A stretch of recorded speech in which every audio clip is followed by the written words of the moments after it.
Hey guys, welcome back to the channel. Today I'm covering 5 mistakes people make when buying a guitar. Now, of course, one of the goals of my channel is to get people excited and engaged about learning the guitar. It's such an amazing instrument. And secondly, of course, helping you guys find the best gear that's going to help serve your needs. So that being said, here are 5 mistakes I've made and other people have made when buying a guitar. All right, mistake number 1, buying a guitar to sound like somebody else. Now, the first thing I want to say about that is it is not a bad thing to listen to an artist and think, wow, that tone is perfect. I want to get my tone like that.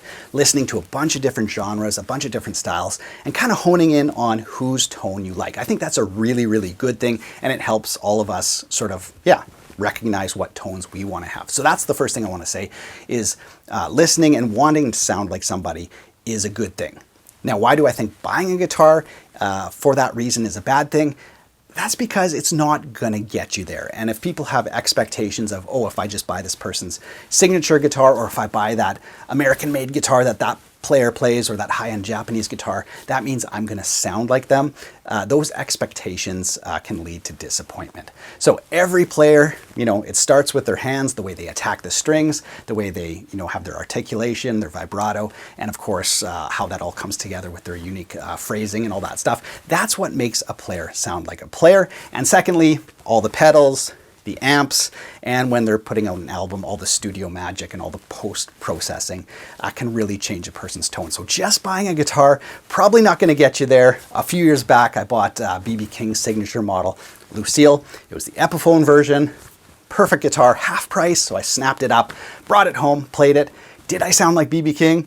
Not even close, right? There's just so many different things that makes an artist special that just buying a guitar can lead to, like I said, disappointment, and they can be very, very expensive and not give you great value. So don't buy a guitar thinking it's gonna make you sound like an artist, but finding those tones that you like, whether gravitating towards single coils, humbuckers, P90s, whatever, that can help you along your journey to find your perfect tone. Right, mistake number 2, buying on looks and not on feel. Now, this is a Flying V. I think it looks freaking rad, just an amazing guitar. This is the affordable Firefly version. It's actually a really, really good guitar for the price. But if this was my main guitar and I didn't spend any time researching, watching reviews, going to music stores and trying guitars, and I just bought this, well, living with it is a completely different story. You literally can't play these sitting down, or if you try to wedge them somewhere, that lower horn after 5 minutes is gonna put a hole in my leg there. So you can't just sit and watch TV and practice scales or just chill in a chair. You gotta be standing with your strap perfectly so it doesn't headstock dive, all that kind of stuff. So livability is completely different, if you just buy on looks. And this goes for acoustic guitars, electric guitars, classical guitars, all of those things. Now, I think looks is very, very important. You wanna see that guitar in your stand or hanging on the wall looking beautiful, and you're like, oh, I just want to grab it and play it. That means you're practicing more and playing more. So I think looks is very important, but how it feels, the comfort cuts, the overall weight, the balance, whether you like a painted neck or a satin neck, all of those different things, trem system, fixed bridge, all of those things will play into how you interact with that guitar.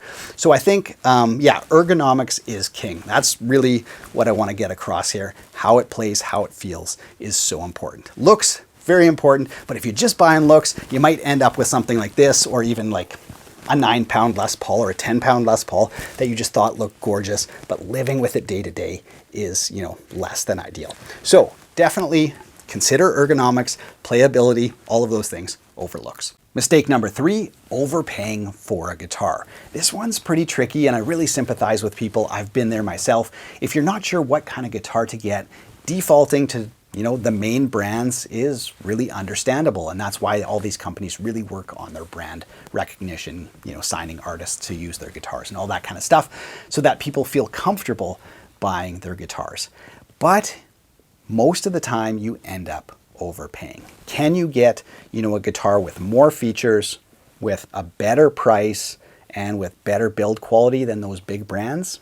Absolutely you can. And I've featured lots of those guitars on this channel where the brands might not be super household names, but you look at, like I said, the features, the build quality, and the price, and they beat those big brands every single time. So you end up with a better guitar for less money. But like I said, that does require a little bit of research. And if you can, doing like an A/B comparison at a music store.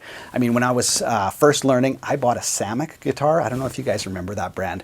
They actually have a factory overseas that's one of the biggest factories in the world, and they make guitars for all sorts of people. But yeah, when I was starting to learn, Samick was trying to move into Canada here, and they were showing up in music stores, so I could kind of A/B them. And I ended up buying a Samick. It was a gorgeous guitar. Played amazing. I got gold hardware, translucent finish, yeah, great fretwork, quality control, all for way, way, way, way cheaper than the competition. I played on that guitar for a few years, modded the crap out of it because that's my jam. I love modding guitars, and it was a great platform for that. So yeah, all that to say is if you do a little bit of research, you can get a lot more guitar for the money. It's tricky if you're a new player, but I think it's worth it. Mistake number 4 is a big one. It's not getting your guitar set up. If you ignore guitar setup, you are going to have a frustrating experience with guitar. Getting a good setup on your guitar, sometimes if you buy a guitar in person, the store will set it up for you. Wait the extra 20 minutes or half an hour or however long it takes and get that guitar set up. Or if you buy it, make sure you don't just forget about it. Take it back. Because a good setup will, number one, make your guitar sound better, it'll keep your guitar in tune, and it'll make it much more playable and much more enjoyable to play. If the action's too close, it's going to choke out your tone, and your tone's going to sound thin and buzzy. If it's too far off, it's going to be horrible to play, and pressing down on the string will put it out of tune. Setting up your trem system, setting up the intonation will keep the guitar in tune all the way up and down the neck, or if your neck needs adjustment, if it needs to be straightened out or curved back or whatever. All of those things will affect, like I said, playability, tone, and tuning. All of those things, massively important to playing guitar. And finally, we've arrived at mistake number 5 when buying a guitar. So far, I've definitely been guilty of all of these ones. If you guys have any mistakes that you've personally made or that you just think I missed, drop them in the comment section below. I know people will find them really helpful reading through those and sort of, avoiding some of those pitfalls. So here's my mistake number 5 when buying a guitar. It is not getting music lessons. This is so important.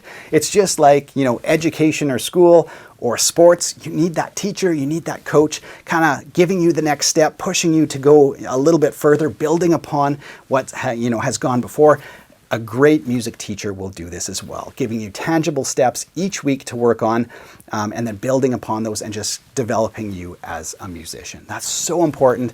And you could do everything else right on this list. You could find the perfect guitar, and you could just enjoy it and play on it for 2-3 weeks. And then suddenly it sits in the corner and dust collects, and it's kind of for naught. So definitely getting a good music teacher will take you through the steps, building upon everything before and developing you, like I said, into a more well-rounded and proficient musician. So yes, I'm a huge advocate for music teachers. Find a good teacher. They're going to help you, push you to the next level. And yeah, that's huge. So that's a big mistake as well, buying a guitar but not getting any instruction. So there you guys go. That's my list. I hope you guys enjoyed it. If you did, be sure to subscribe to the channel. Other than that, hope you guys had a great week. Take care.